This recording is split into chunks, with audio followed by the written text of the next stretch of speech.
This is Mwangi Wajumbe, a professional trainer on strategy, performance management, change management, and also leadership. Also a widely published writer on the same areas.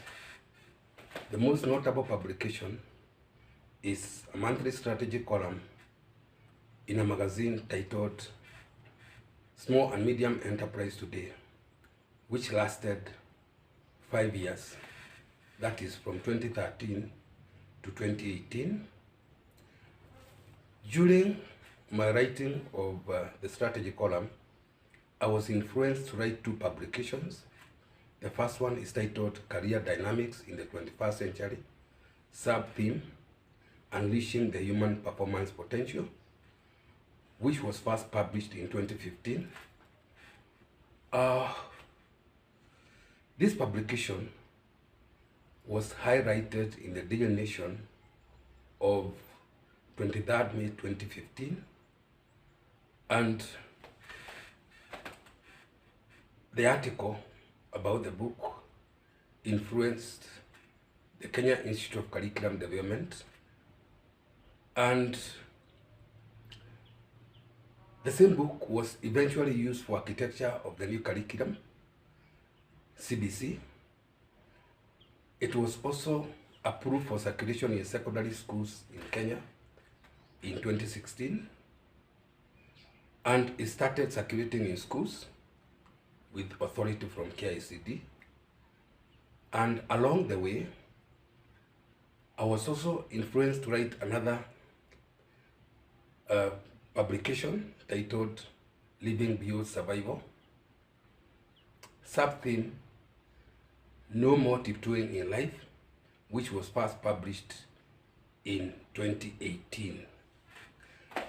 This second publication attracted 2 forwards, one from a vice chancellor of a university, the other one from the chief executive officer of the Kenya Institute of Management, and the 2 forwards made the book to be quite authoritative, and it also continues circulating in schools and other institutions wishing to align their employees with the thinking of the 21st century so that they can unleash their full performance potential. Now, what is the issue of interest today? Just recently, sometimes in July this year, I received a call from a senior staffer of one of the public universities. They wanted a proposal on how I can conduct a training session for 4th-year students who are just about to graduate, and my interest was in what areas they would want me to train them on. And the senior staffer who was from Career Services Department indicated that they wanted the students to be taken through the process of writing CVs and also writing job applications, because the university had realized that most of the graduates end up becoming jobless. And I just wondered whether the staffer had read Career Dynamics in the 21st Century and Living Beyond Survival, which has been acquired for their department. And the staffer acknowledged he had already read, and that is why he had called me so that we can have a discussion. And all I told was the staffer is that yes, we do conduct seminars on empowerment strategy in the 21st century, starting from the Form 2 class, Form 3 class in secondary schools, Form 4 class, and also their teachers. And based on the experiences that we have had in universities, we would only recommend that the students experience our seminars or empowerment strategy while in Form while in first year, so that they can be able to align their career pathways at an early stage.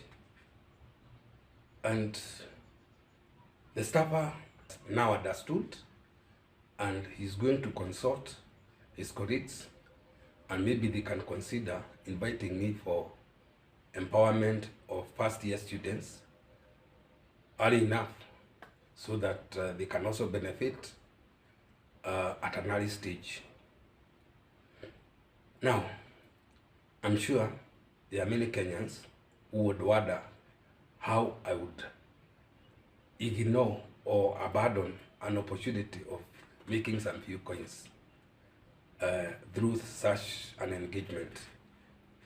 And the truth is, I've had quite some experiences in universities, and I have understood clearly how disempowerment happens.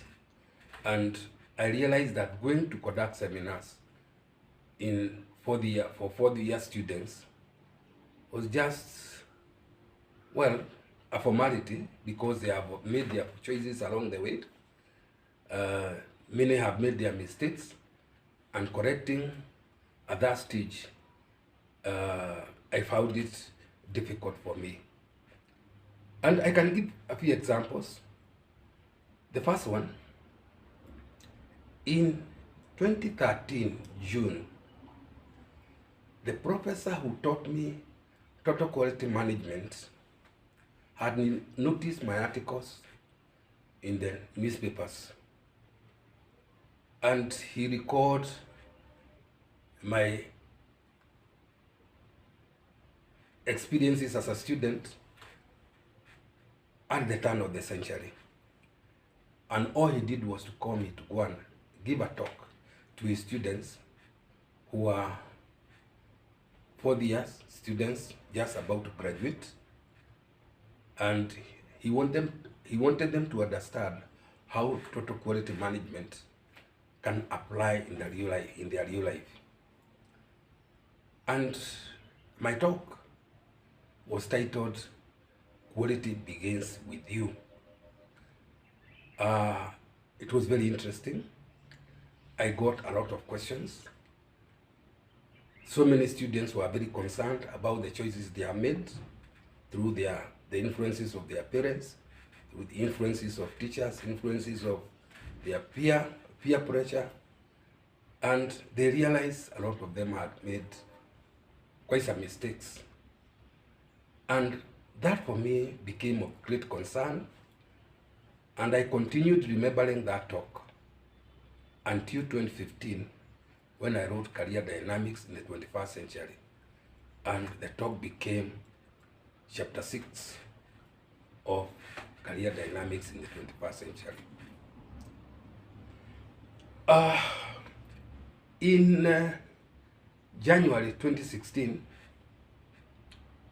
I had another experience where I was invited by Kenyatta University TV to be interviewed by the Career Services Department after they had acquired copies of Career Dynamics in the 21st Century, or which was circulated in the TV for quite a while. It was quite interesting, and I got very good feedback. A good example is that somebody from Nakuru, who was professionally a banker and ended up into the business of real estate management, ordered for a copy of Career Dynamics in the 21st Century, which was delivered to him in Nakuru. And sometimes later, I learned that the gentleman re-entered school for a degree in counseling psychology. In fact, just recently, we had a discussion, and he was completing master's degree on the same area. That was quite interesting, and for me, it was not just interesting, it was also inspiring, because it came from an interview of the Kenyatta University TV. Now, I had another experience in September 2016, I was invited as a guest speaker during the career day of University of Nairobi School of Business, Kabete. The head of that department had read Career Dynamics in the 21st Century and was quite inspired, and that is why I was invited to be a guest speaker during their career day for the third years and fourth years on 21st September 2016. And I made some observations as I conducted the seminar. Only 20% of the participants had aligned their careers properly. The rest, 80%, had been influenced by what is known as extrinsic factors on the choices of the areas of study that they were pursuing, and the influences included from parents, from teachers, peer pressure, from JAB, Joint Admissions Board, which was that time admitting students to universities. And that 80% indicated that they are waiting for the jobs that they will get once they finish school for them to determine what their careers should be. That was quite disturbing for me. And in fact, those findings, I later put them in one of the pages in the publication titled Living Beyond Survival. And after that, I still had another engagement, this time on 28th July 2017, where I was invited by the Institute of Human Resource Management at the Graduation Square, University of Nairobi, where they had a career forum. And I was asked to speak to the students who, many of them were actually students who had already graduated from university, but still jobless, some for as long as 2 years. And after taking them through my ideas as articulated in Career Dynamics in the 21st Century, I got quite a number of questions, and which were of great concern to me, of how they can now realign themselves at that particular stage. And for me, this now became of great concern, having had a number of opportunities of dealing with students and finding disempowerment to be quite entrenched. It became of concern whether I should continue talking to students in fourth year during their career days. And it reminded me also of a previous experience that was on 19th of May 2017, where I had been invited as a guest speaker during the HELB, or Higher Education Loans Board conference, which had participants from both public and private universities, who included 100 university students leaders, 100 deans of students, 100 finance officers, so a total of 300. And after my 1-hour presentation on, again, my ideas articulated through Career Dynamics in the 21st Century, I was engaged by one professor who happened to be a dean of students during tea break. And he asked this question: in universities, we develop courses based on the market needs. what is this that you are now telling us about natural orientations? Well, that was interesting, especially coming from a whole professor. But luckily, I had an answer, or I came up with an answer, which I instantly provided to him. And the first thing I did was to ask him, Professor, did you study biology while in secondary school? He said, yes, I did. I asked him whether he knows somebody by the name Pavlov, a Russian who was rearing dogs. He said, yes, I know him. I reminded him that Pavlov was conditioning his dogs through ringing a bell at 6 o'clock every evening and noticing that the dogs were salivating, after which they were given food. And that continued. But what used to happen is that if there was a change of that process, the dogs ended up becoming very confused. And that now conditioning is not any different from what universities do to students. They ignore their natural orientations and influence them through extrinsic factors as they continue with their studies. And that now puts them in situations whereby whatever studies they go through, they are not able to apply that knowledge. And a lot of times it becomes wasted. That is why graduates end up becoming jobless, okay?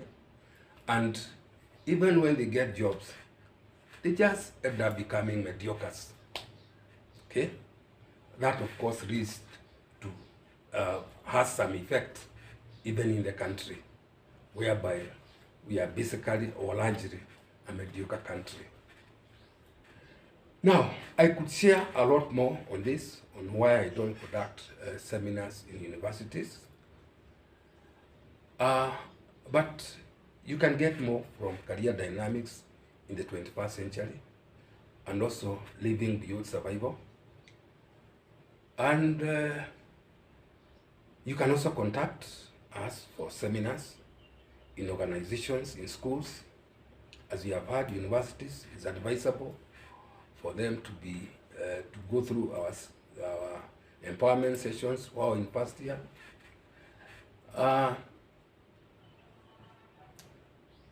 There is still more available on our YouTube channel. Those who subscribe, they easily get updated whenever there is new content. You can also contact us for more through 0772 516210 or 0722 516210. Thank you and have a very good day.